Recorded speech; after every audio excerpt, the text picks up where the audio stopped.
তুই আমার টিয়াটা এখনো দিলি না, কালকে আমার কিস্তি। আরে বন্ধু, তোর টিয়াটা আমি ঠিকই দিয়ে দিতাম, যে জায়গা থেকে টিয়ার কথা ছিল ওই জায়গা থেকে টিয়াইলি। আরেকটা কথা হুন, তুই যদি আমার কাছ থেকে 25,000 টাকা নিতি, আমি তোর কাছ থেকে ফোন দিয়া শেষরার মতো টিয়া চাইলাম বলে না, আর তুই আমারে 15,000 টিয়া দিয়ে ওই শেষরার মতো কল মারছস। আচ্ছা ফোন কাট, তোর আমি 2 দিনের ভিতরে টিয়া দিয়ে দিব মনে।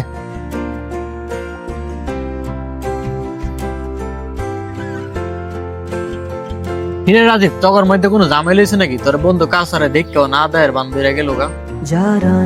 আসলে হইলো কি বন্ধু, হ্যাঁ রে, আমি 15,000 টাকা হাওলাত দিছিলাম, এজন্য আমার দেখেও না দেয়ার বান্ধবীরা গেছে গা। কথায় আছে না, জীবনে তুমি তারে ততটুকুই হাওলাত দাও যতটুকু দেওয়ার পরে তোমার কখনো চাইতে হইব না। আর যদি তুমি ভুল করে চাই অবশ্য, ওই টাকা তো যাইবই, লগে বন্ধুত্বটাও নষ্ট হইব।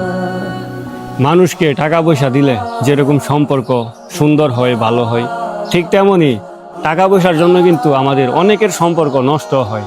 তাই আপনাদেরকে বলবো, টাকা পয়সা দেওয়ার আগে ভালো করে চিন্তা ভাবনা করে তারপরে মানুষকে হাওলাত দিবেন। ধন্যবাদ।